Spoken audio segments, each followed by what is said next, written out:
దీపాకి డాక్టర్తో టెస్టులు చేయనివ్వకుండా ఆపేసిన దశరథ. అసలు దశరథ ఏం చేయబోతున్నాడో తెలుసుకోవాలనుకుంటే ఇప్పుడే మా ఛానల్ తప్పకుండా సబ్స్క్రైబ్ చేసుకుని మా వీడియోని ఒక లైక్ చేయండి. పక్కనే ఉన్న గంట సింబల్ మీద క్లిక్ చేసి నోటిఫికేషన్స్ ఆల్లో పెట్టుకోండి. అప్పుడే మేము చేసే వీడియోలు మీకు రోజు వస్తాయి. అబ్బా, ఇప్పుడు తప్పించుకునే మార్గం ఏమీ లేకుండా పోయింది. దీపాని డాక్టర్ లోపలికి తీసుకువెళ్ళి చెకప్లు చేయిస్తున్నారు. ఈ జోష్న ఇలాంటి ప్లాన్ వేస్తుందని కల్లో కూడా ఊహించలేదు. ఇప్పుడు ఎలా బయటపడాలో ఏంటో అనిక కార్తిక్ అయితే భయపడుతూ ఉంటే అప్పుడే ఇక దశరథ అయితే వస్తాడు. ఏంటి అందరు ఇక్కడున్నారు? నేను ఆ హాస్పిటల్కి వెళ్తే అక్కడ దీపా కార్తిక్ లేరని చెప్పేసి అన్నారు. ఇదిగో ఈలోపు నాన్నకి ఫోన్ చేస్తే ఇక్కడికి వచ్చామన్నారు. అసలు ఏమైంది అని ఇక దశరథ అడుగుతుంటే, మావయ్య చూడు మావయ్య, దీప గురించి అన్నీ తెలిసినా కూడా వీళ్ళు మళ్ళీ టెస్టులు చేయించడం కోసం ఈ డాక్టర్ దగ్గరికి తీసుకొచ్చారు.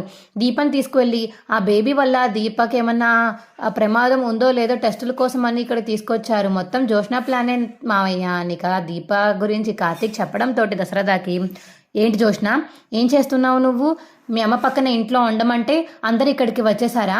మరి మీ అమ్మ దగ్గర ఎవరుంటారు? అసలు ఇంచు కూడా మీ అమ్మ మీద నీకు ప్రేమ లేదు. ఎప్పుడు చూసినా దీపం మీద కక్ష తీర్చుకుందామనే ఉంటావు కదా నువ్వు అని దశరథ అంటుంటే, అది కాదు నాన్న. ఏంటి కాదు?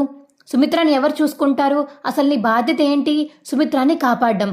అసలు దీప ప్రెగ్నెన్సీ గురించి నీకెందుకు? అసలు నువ్వెవరు అని దీప గురించి అన్ని అడగడానికి? దీపకి కడుపు ఉంటే ఏంటి, పోతే ఏంటి, అసలు నీకెందుకు అని చెప్పేసి ఇక దశరథ గట్టిగా అడిగేసరికి జోష్న అయితే కల సైలెంట్గా ఉండిపోతుంది. నా మాటను మా వినకుండా ఎవరన్నా సరే దీపకి టెస్టులు చేయడానికి ముందుకు వస్తే మర్యాదగా ఉండదు. అయినా టెస్టులు చేయించాల్సిన అవసరం మీకేంటి? దీపకి ప్రమాదం ఉంది అని కడుపులో బిడ్డను తీసేస్తున్నారు. తీస్తారో తీరో తర్వాత విషయం.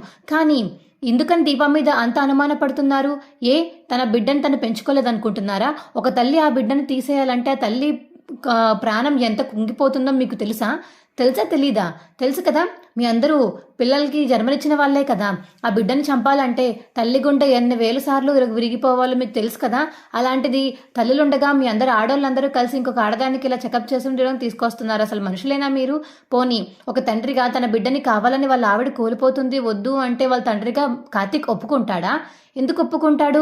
తనకి వాళ్ళ భార్య కావాలి కాబట్టి, దీప మీద ప్రేమ కాబట్టి దీపకేం కాకూడదని ఆ కడుపు వద్దనుకుంటున్నాడేమో. అయినా అసలు తనకి ఆయనకి లేని బాధ మీ అందరికీ ఎందుకు?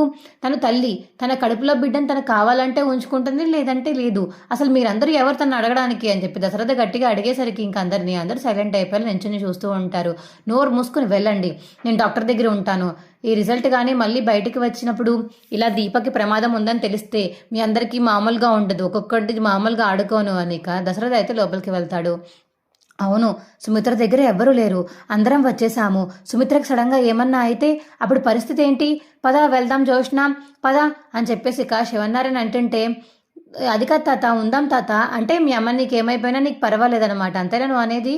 అది కాదు తాత, నోరు మూసుకుని నువ్వు పారిజాతం వెళ్ళండి, నేను ఇక్కడ ఉంటాను, వెళ్ళండి. ఏమన్నా అవసరమైతే నాకు ఫోన్ చేయండి.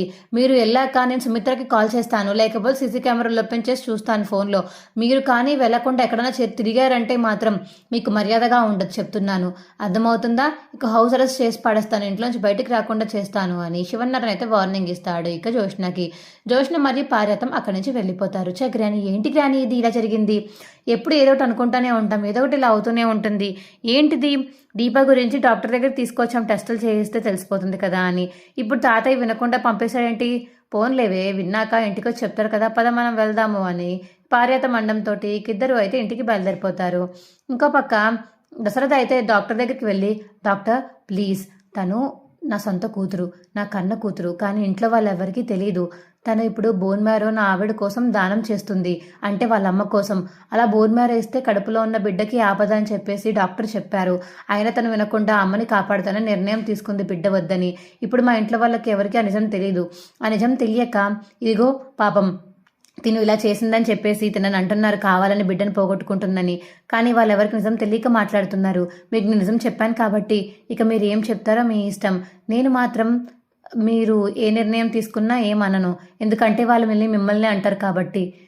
మీ హాస్పిటల్ మీదకి మాత్రం నా మచ్చ తీసుకురాను డాక్టర్, కానీ మా పిల్లల్ని కాపాడండి. తన కడుపులో ఉన్న బిడ్డ ఎలాగో పోతుంది, వాళ్ళందరి ముందు మళ్ళీ కావాలని తిన నీరస రావడం నాకు ఇష్టం లేదు. అందుకని కొంచెం ఆలోచించి చెప్పండి అని ఇక దశరథ డాక్టర్కి చెప్పేసరికి సరే మీరు బయటికి వెళ్ళొచ్చు నేను చూసుకుంటానులే అని డాక్టర్ అంటుంది. ఇక దశరథ అయితే బయటికి వస్తాడు. అప్పుడే ఇక డాక్టర్ కూడా బయటికి వస్తుంది. రిపోర్ట్స్ రావాలండి, ఒక అరగంట కూర్చోండి, రిపోర్ట్స్ వచ్చాక చెప్తాను అని డాక్టర్ అనేసి వెళ్ళిపోతుంది. ఇక రిపోర్ట్స్ వచ్చాక అప్పుడు చెప్తాను దీపా పని అని ఇక కాంచన అంటుంటే నీకు బాగా బుర్ర చెడిపోయింది కాంచన, ఎవరి మాటలు విని ఇలా తయారవుతున్నావు, అసలు నువ్వు జోష్న మాటలు ఎందుకు వింటున్నావు, జోష్న పార్వతం పిన్ని మాటల గురించి నీకు తెలుసు కదా, ఎందుకని వాళ్ళ మాటలు నమ్ముతున్నావు, నీ సొంత వాళ్ళ మాటలు నువ్వు నమ్మకుండా బయట వాళ్ళ మాటలు నమ్మితే వాళ్ళకి ఎంత బాధగా ఉంటుందో నీకు తెలుసా, అసలు ఏం చేస్తున్నావో తెలుస్తుందా నీకు, దీపక్ ఏమన్నా ఇష్టమా కడుపులో ఉన్న బిడ్డని కోల్పోవడం, దీపకి పెంచుకునే అర్హత లేదంటావా, మరి శౌర్యాన్ని ఎలా పెంచింది, శౌర్యాన్ని ఎలా పెంచిందో చెప్పు కాంచన. అది కాదన్నయ్య, ఏంటి కాదు, ఎప్పుడు నాకన్నా బాగా ఆలోచించి నువ్వే ఈసారి పిచ్చి పిచ్చి నిర్ణయాలు తీసుకుని తప్పుడు ఆలోచనలు చేస్తున్నావు, ఎవరో ఏదో చెప్పారని అలా మైండ్ మార్చేసుకోకూడదు, అర్థమవుతుందా నీక. దశరథ అయితే కాంచనకి గట్టిగా వార్నింగ్ ఇస్తాడు.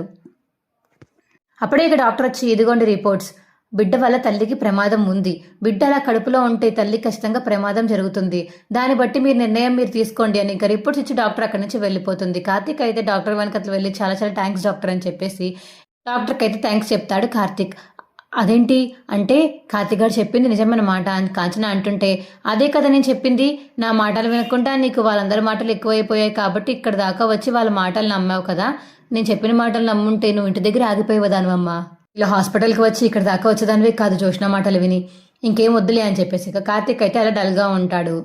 మా వీడియో మీకు ఎలా అనిపించిందో కింద కామెంట్ సెక్షన్లో తెలియచేయండి. మా వీడియో కనుక నచ్చితే మా వీడియోని లైక్ చేసి తప్పకుండా మా ఛానల్ని సబ్స్క్రైబ్ చేసుకోండి. పక్కనే ఉన్న గంట సింబల్ మీద క్లిక్ చేసి నోటిఫికేషన్స్ ఆల్లో పెట్టుకోండి. అప్పుడే మేము చేసే వీడియోలు మీకు రోజు వస్తాయి. Bye friends.